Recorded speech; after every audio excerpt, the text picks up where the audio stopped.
Hello, Judges chapter 3. Now these are the nations that the Lord left to test Israel by them. Lots of parentheses. That is, all the Israelites who had not experienced any of the wars of Canaan, only in order that the generations of the sons of Israel might be taught war, those who had not experienced it previously. End quotation. These nations are the 5 governors of the Philistines and all the Canaanites and the Sidonians and the Hivites who lived on Mount Lebanon from Mount Baal Hermon as far as Lebo Hamath. They were left to test Israel by them to find out if they would obey the commandments of the Lord, which he had commanded their fathers through Moses. The sons of Israel lived among the Canaanites, the Hittites, the Amorites, the Perizzites, the Hivites, and the Jebusites. And they took their daughters for themselves as wives, and gave their own daughters to their sons, and served their gods. So the sons of Israel did what was evil in the sight of the Lord, and they forgot the Lord their God, and served the Baals and the Asheroth.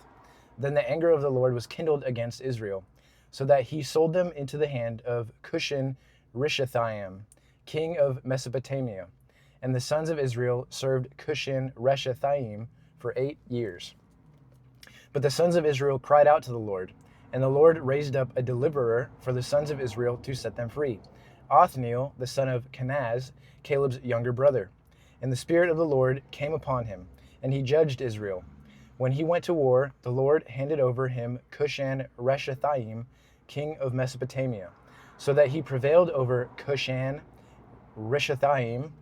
Then the land was at rest for 40 years, and Othniel, the son of Kenaz, died. Now the sons of Israel again did evil in the sight of the Lord. So the Lord strengthened Eglon, the king of Moab, against Israel, because they had done evil in the sight of the Lord. And he gathered to himself the sons of Ammon and Amalek, and he went and defeated Israel, and they took possession of the city of the palm of trees. And the sons of Israel served Eglon, the king of Moab, for 18 years. But when the sons of Israel cried out to the Lord raised up a deliverer for them, Ehud, the son of Gera, the Benjamite, who a left-handed man, and the sons of Israel sent tribute by him to Eglon, the king of Moab. Now Ehud made himself a sword which had 2 edges, a cubit in length, and he strapped it on his right thigh under his cloak. Then he presented the tribute to Eglon, king of Moab. Now Eglon was a very fat man, and it came about, when he had finished presenting the tribute, that Ehud sent away the people who had carried the tribute. But he himself turned back from the idols which were at Gilgal, and said, I have a secret message for you, O king. And the king said, Silence. And all who were attending him left him. Then Ehud came to him while he was sitting in his cool roof chamber alone. And Ehud said, I have a message from God for you. And he got up from his seat. Then Ehud reached out with his left hand and took the sword from his right thigh and thrust it into his belly. The hilt of the sword also went in after the blade. Stuck that thing in there. And the fat closed over the blade because he did not pull the sword out of his belly. And the refuse came out. Then Ehud went out into the vestibule and shut the doors of the roof chamber behind him and locked them. Bro slaughtered him and just dipped out. Didn't say nothing. When he had left, the king's servant came and looked, and behold, the doors of the roof chamber were locked. And they said, Undoubtedly, he is relieving himself in the cool room. So they waited until it would have been shameful to wait longer. But behold, he did not open the doors of the roof chamber. So they took the key and opened them, and behold, their master had fallen to the floor dead. Now Ehud escaped while they were hesitating, and he passed by the idols and escaped to Seirah. And when he arrived, he blew the trumpet in the hill country of Ephraim, and the sons of Israel went down with him from the hill country, and he was leading them. Then he said to them, Pursue them, for the Lord has handed your enemies, the Moabites, over to you. So they went down after him and took control of the crossing places of the Jordan opposite Moab, and did not allow anyone to cross. They struck and killed about 10,000 Moabites at that time, all robust and valiant men, and no one escaped. So Moab was subdued that day under the hand of Israel, and the land was at rest for 80 years. Now after him came Shamgar, the son of Anath, who struck and killed 600 Philistines with an ox goad, and he also saved Israel. Judges chapter 4. Then the sons of Israel again did evil in the sight of the Lord, after Ehud died. So the Lord sold them into the hand of Jabin, king of Canaan, who reigned in Hazor. And the commander of his army was Sisera, who lived in Harosheth Hagoyim. The sons of Israel cried out to the Lord, for he had 900 iron chariots, and he oppressed the sons of Israel severely for 20 years. Maybe they should just follow God instead of denying him and then crying about it.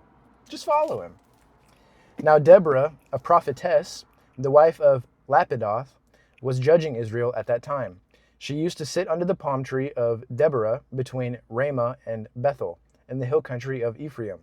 And the sons of Israel went up to her for judgment.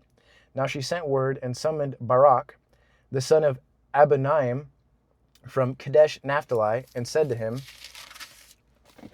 "The Lord, the God of Israel, has indeed commanded, go and march to Mount Tabor, and take with you 10,000 men from the sons of Naphtali and from the sons of Zebulun.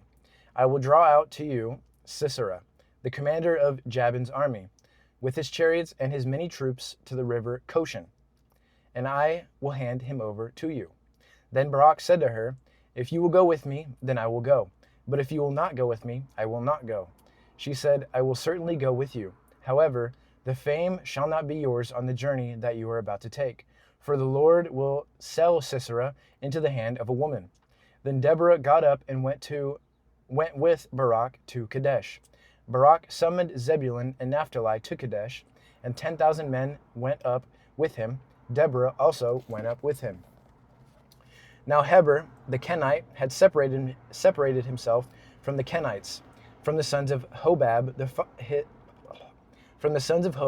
father-in-law of Moses, and had pitched his tent as far away as the oak of Zaanannim, which is near Kadesh. Then they sold Sisera that Barak. Then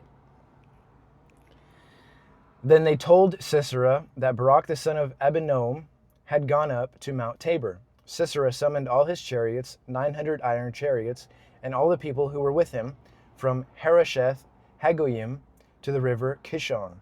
Then Deborah said to Barak, "Arise, for this is the day on which the Lord has handed Sisera over to you. Behold, the Lord has gone out before you." So Barak went down from Mount Tabor with 10,000 men following him. And the Lord routed Sisera and all his chariots and all his army with the edge of the sword before Barak. And Sisera got down from his chariot and fled on foot. But Barak pursued the chariots and the army as far as Harosheth Hagoyim, and all the army of Sisera fell by the edge of the sword, not even one was left. Now Sisera fled on foot to the tent of Jael, the wife of Heber the Kenite, because there was peace between Jabin the king of Hazor and the house of Heber the Kenite. And Jael went out to meet Sisera and said to him, "Turn aside, my master, turn aside to me. Do not be afraid." So he turned aside to her into the tent, and she covered him with a rug. And he said to her, "Please give me a little water to drink, for I am thirsty." So she opened a leather bottle of milk and gave him a drink. Then she covered him. And he said to her, "Stand in the doorway of the tent, and it shall be if anyone comes and inquires of you and says, 'Is there anyone here?' that you shall say no." But Jael, Heber's wife, took a tent peg and a hammer in her hand and went secretly to him and drove the peg into his temple, and it went through into the ground. Everybody's just cooking these people out here. Graphic. For he was sound asleep and exhausted, so he died. And behold, while Barak was pursuing Sisera, Jael came out to meet him and said to him, "Come, and I will show you the man whom you are seeking." So he entered with her, and behold, Sisera was lying dead with the tent peg in his temple. So God subdued Jabin, the king of Canaan, on that day before the sons of Israel, and the hand of the sons of Israel pressed harder and harder upon Jabin, the king of Canaan, until they had eliminated Jabin, the king of Canaan. Dang. They're just cooking these Johns out here. Give them what they deserve, I suppose. Follow the Lord. Do what's right. Wish the Israelites would just stay strong and follow God. Stay strong and follow God. Amen.